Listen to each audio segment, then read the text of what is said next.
Hey guys, it's me, Ted from Ted Liggins Fishing Life, here again. I just filmed my PB episode right here, just now. I actually meant to film this recap on the water that day, but obviously I caught a 12-pound, 8-ounce bass, and that kind of took up the rest of my time, filming it, releasing it, just freaking out. And so here I am in the Lincoln Lounge, or the other side of it, in the fishing cave of my studio. Ashley's MIA for now. We have to socially distance from each other. She got exposed, and so we're waiting for a test result back from her friend to see when we can hang out again. Hopefully she'll be in the next bite of the day wrap up again. She just loves being out on the boat. So this is the recap of all of the bite of the days from the month of November, which is number 69 through 77. I missed one day, just life got in the way, and I realized the next day I hadn't put one out, but it's all right. We got more than just me in this episode too, or in this last month. Got some loud crows too in the parking lot. So yeah, number 69, Atypical Outdoors, Eric. This is from last year. I put this in here because I have recently started going back to Rainbow River where this is filmed and started fishing the big glide baits again. It's kind of hard to fish there in the warmer months because it's so popular with the tubers and divers and kayakers. I mean, it's an amazing spring-filled river, 74-degree water temperature all year round. So in the winter, it's almost the same as the summer. The water temp doesn't change. It's more of just the higher low pressure. And I had just lost monster on the Sneaky Pete, and there's actually a video, chapter 3 on the one that got away on my channel, of me losing this 6, 7, 8, I don't even know how big she was, pounder right at the boat because I didn't have a net. But that's a whole other story, which I actually talk about in my PB video, which hopefully you've seen already. Atypical Outdoors is my buddy from Georgia. We met through him coming down here to fish, and this is our second year fishing together, and we decided to explore Rainbow River with the big glide baits, which I had kind of started to do in preparation for him coming down, and had some success. But on the way down, we had some car trouble. I had to switch my van for his truck, and we just left the rods in the boat instead of putting them in the back of his truck. And on the way there, several of his rods, including his swimbait rod, flew out of the van, or out of the back of the boat, and got run over. We turned around. I noticed the rod strap flapping. We turned around, went back, found what was left over, marshaled up. He decided we still had to go. So I lent him this rod and reel. It's my lighter weight swimbait rod. I only had 2 at the time. And he tied on the Sneaky Pete, and in this exact spot is where Captain Mikey, Sawgrass Bassing, had caught a small 1-pounder on a Ned rig, and we watched a 6-pounder come up and try to eat it. Literally did eat it and just spit it out because Mikey pulled on the line. It's crazy. And it was actually what started me fishing the big baits on that river. So this is within, 10 yards of where that happened, over these rocks on Rainbow River. So yeah, here it is. Check out Eric's, aka Atypical Outdoors, first Florida glide bait bass on the Sneaky Pete on Rainbow River. Bite number 69. Fish on the rocks, cause the other stretch. Yeah. Oh, got him. Mm-hmm. Yeah. That's decent fish. Yeah. Let's see. If that connecting knot is stuck.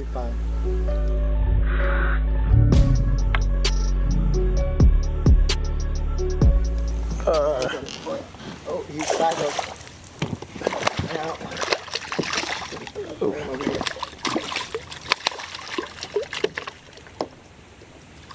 Hey, got one of the swimbait, guys. We grinded today, man. Took about, what, 3 or 4 hours?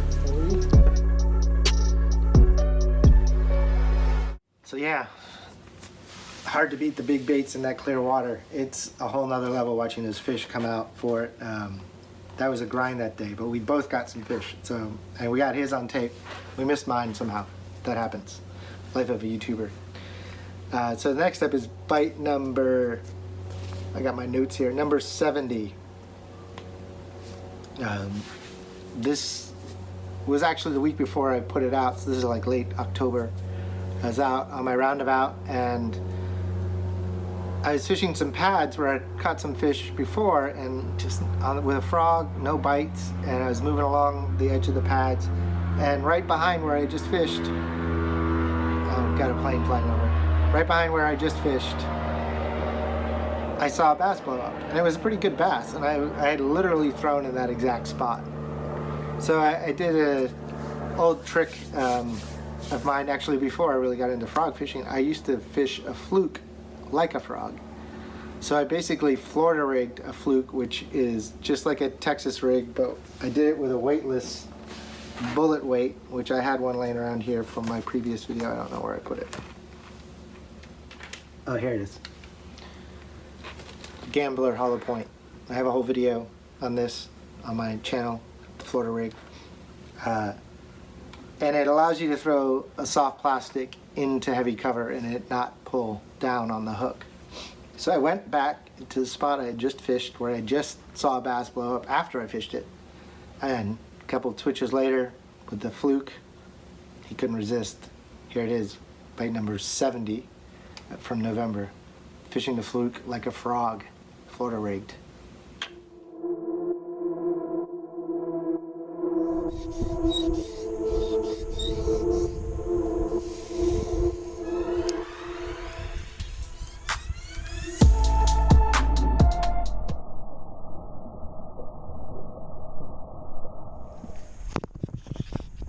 There we go.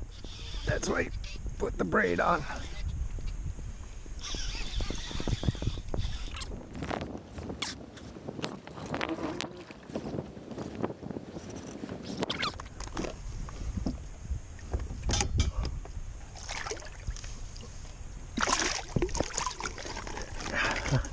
Whew. Oh, it came right up. Dang.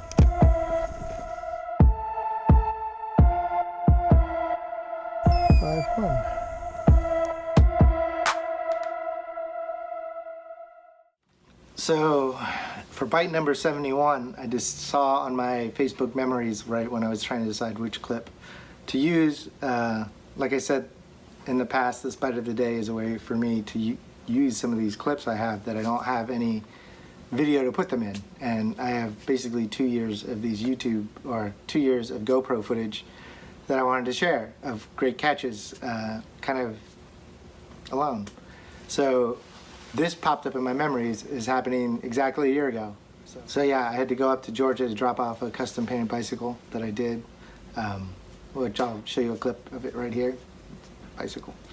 And it was in the same town, Athens, where Atypicaloutdoors lives and fishes.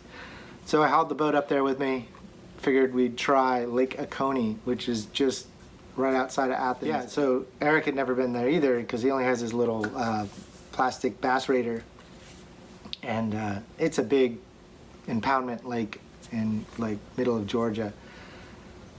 Nothing like I'm used to fishing. There's no weeds, there's no grass, there's no cover. We saw little grass once in the middle of the day and I was like kept trying to get toward it, but it was like in 6 inches of water. We couldn't get anywhere near it.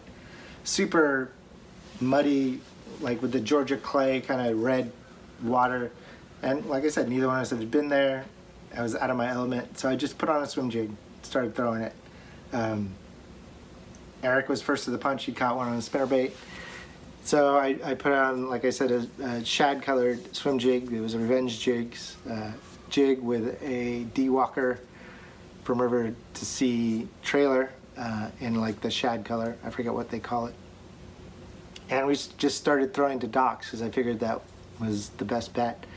And this one either was under the dock and followed it out, or was just hiding in the shade of the dock, off the dock, which is what they'll do a lot of the time. So this is my first Georgia bass on Lake Oconee, just outside of Athens, with Eric, Atypical Outdoors. bite number 72.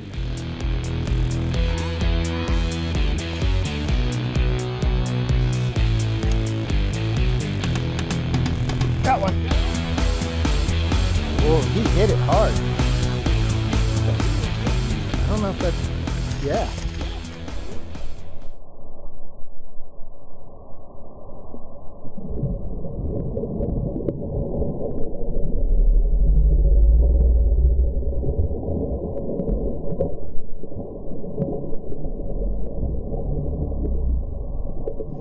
Whew. Just on the cast you said. You called it, man, yo. It's a decent fish. Look at that, man. There we go. First Georgia bass of the year. First good Georgia bass, man. Well, I mean, my first one of this year.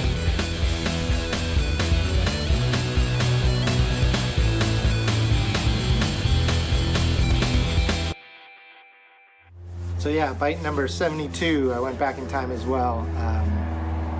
This is from my week of 2 PBs from 2 years ago. I caught this fish first, and then 2 days later, I caught an even bigger fish. This one was 8-13, and I caught a 10-12 2 days later.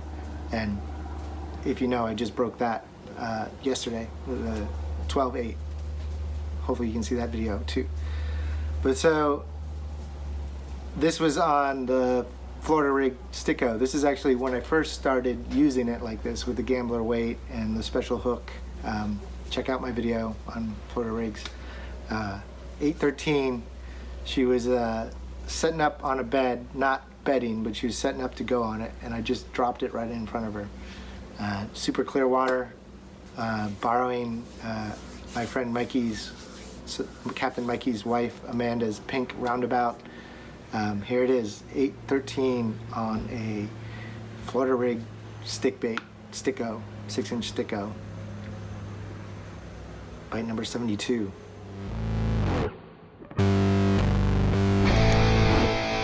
Got one. There we go.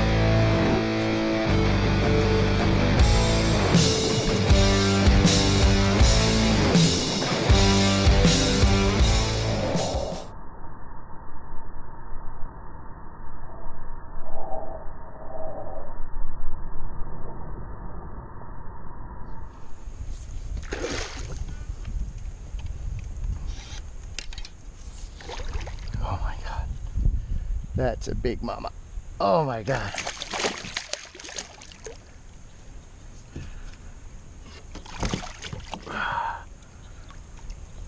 Holy crap.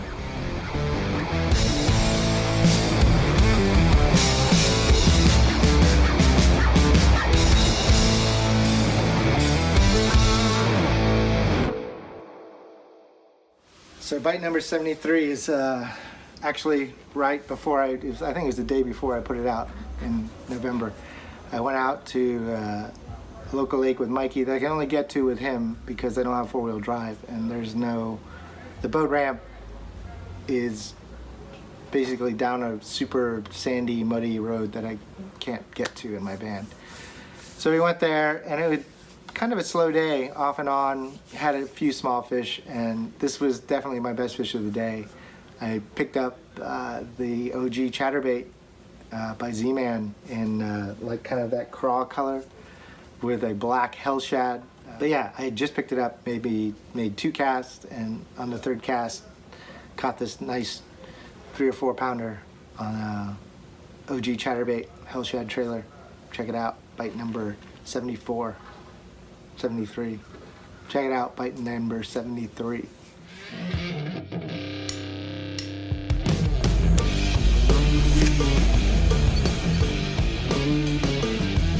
Oh, chatterbait bass. Yeah.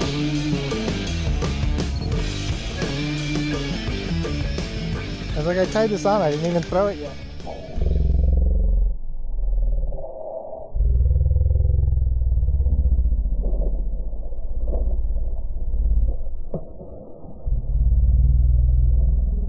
Throw it yet.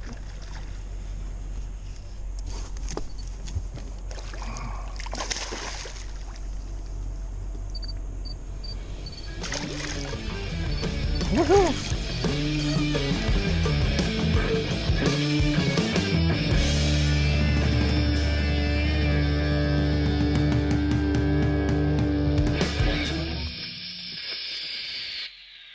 So for bite number 74, we're back to Rainbow River, this time with Captain Mikey. And while we were out there this day, it started to rain, and not thunderstorms, we didn't leave, but it rained enough that it made the super clear water, the runoff started making kind of cloudy, and we had just worked our way into this little offshoot of the river and got under this bridge, and the current was flowing in, and the water in the, I don't know what that was. And the water on the other side of the bridge was really cloudy. Usually you can see the bottom down there. And I marked a bunch of fish when we drifted over it. So I turned around and started throwing a white Lucky Craft pointer 100 jerkbait and just working it really hard and pausing it. And that fish came out from maybe 12 feet of water to get it right at 6 feet, because they were all at the bottom. You could see them on the ground. And so I don't usually get to fish deep water anything. Most of my lakes and stuff are, 6 feet deep. So this was kind of fun to have a bass come up from the bottom, draw him up with a jerkbait. So here it is, bite number 74 on Rainbow River with a Lucky Craft pointer 100.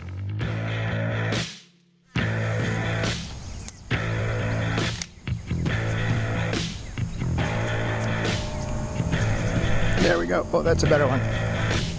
Oh, that's a good one. Oh, no, he's just side hook, but he's better. Came out of that deep water.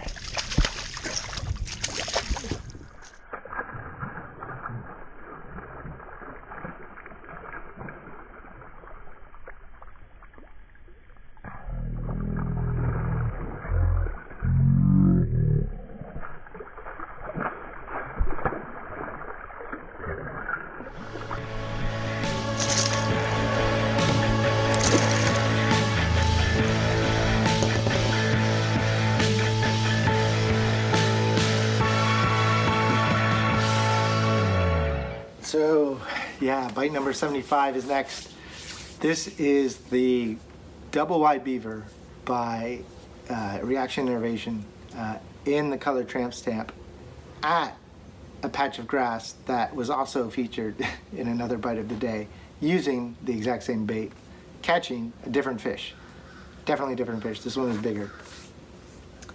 But I find that double wide beaver is not great for punching really heavy stuff. But if you're targeting big fish and it's kind of sparser, more spread open grass, it works really well. I was still using my punching, flipping setup. It's my 7.7 extra, or just my 7.7 heavy Corrado rod with a Corrado K 200 with 65-pound X9 braid, throwing that double wide beaver with only a 3/4 ounce weight, just enough so that it sinks quick and doesn't get hung up, on a Berkeley Fusion 19 offshoot. Yeah, I'm not a straight shank hooked flipping guy. I know a lot of you are wondering what that's about, but there's a few of us. Even in my Sweetwater TV episode I was on with Miles, that's the reason we ever met, was he made a video talking about how he flips with an EWG hook, and I made a comment. That's what led to me being on the show. And even Matt Allen from Tactic Bassin, he flips an EWG hook. I just feel like it comes to the grass better. I lose less baits, or I get hung up less too, which I feel gets me more bites. Do I maybe not as get as good of a hook set? Maybe, I don't know. I seem to do okay with it. Although if you watch my, the one that got away, chapter 2, you might argue with me. That was a painful day, also on my channel. But so yeah, here I am. Same patch of grass, flipped in there, same bait, but this time I pulled out, it's like 5.15, just under 6 pounds, on a perfectly calm day, but it was really sunny, so it pushed the fish up into the grass. So check it out, bite number 75, the Reaction Innovation double wide beaver in tramp stamp. Gets me a 6-pounder.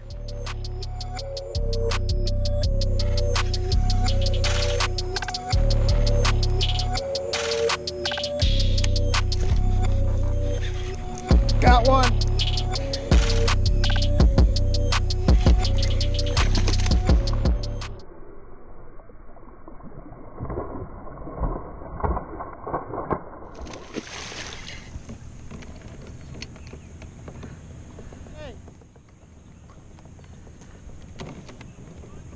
Yeah.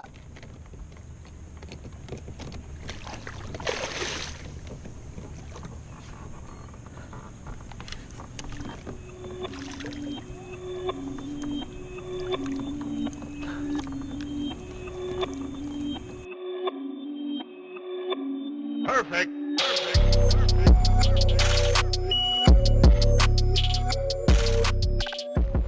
So bite number 76 was on Thanksgiving Day. I went out in this era of isolation and whatnot. We didn't really have a Thanksgiving dinner. It was just me and my mom and Ashley, and we actually had to do it the day after.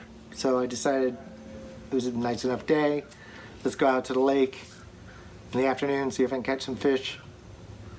And it had been cold, so I went out and I actually went and graphed all my offshore spots that I'd caught fish on. There were no fish there. So I was like, well, I guess they're not here yet. And then I fished a couple of my other go-to spots, not a single bite.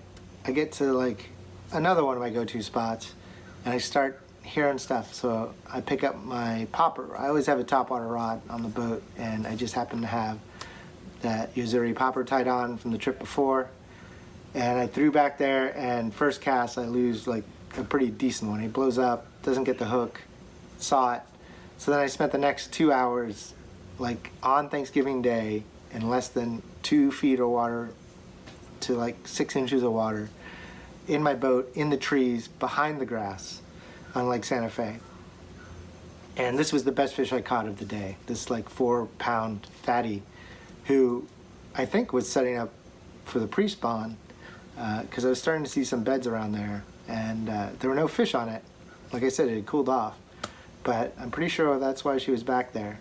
And it's kind of hard to beat a topwater bite in less than a foot of water on Thanksgiving Day. So right here it is, bite number 76, the popper on Thanksgiving Day.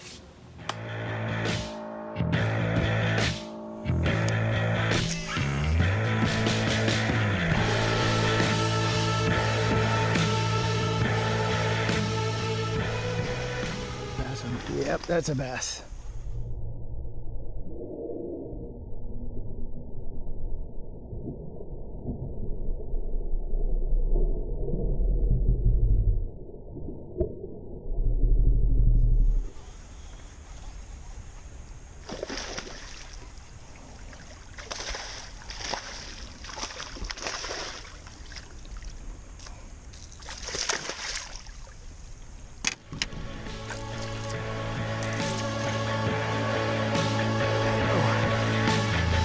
Yeah. Whew.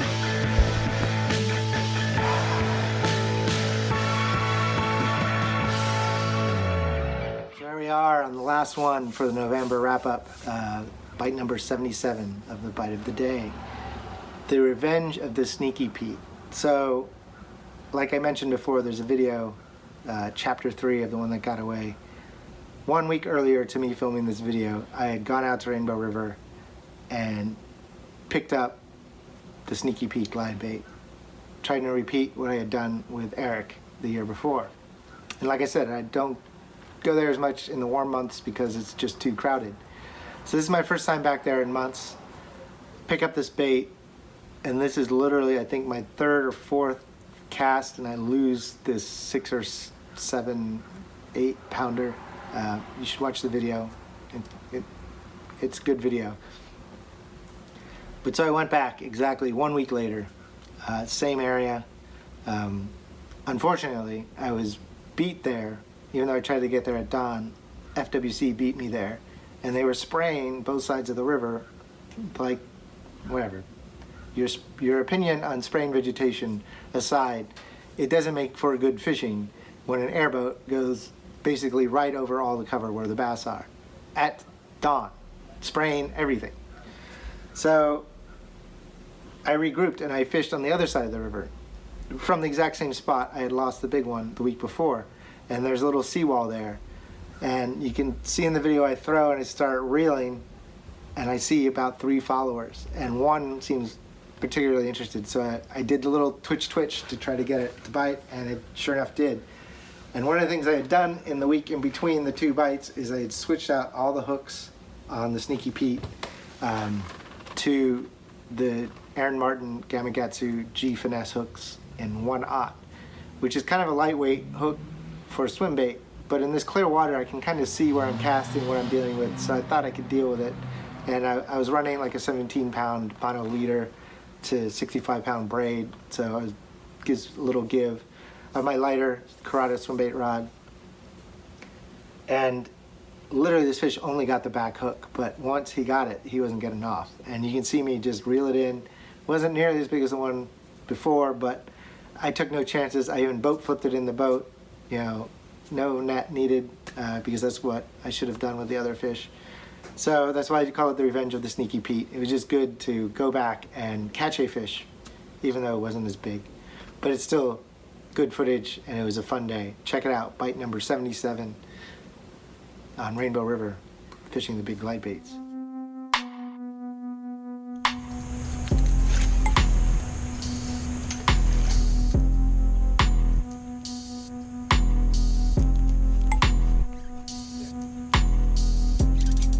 There we go.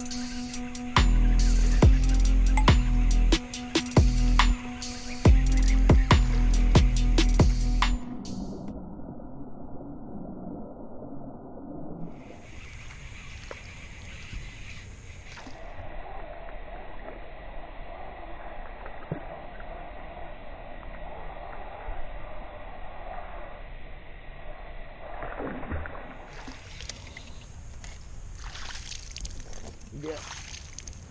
Yeah.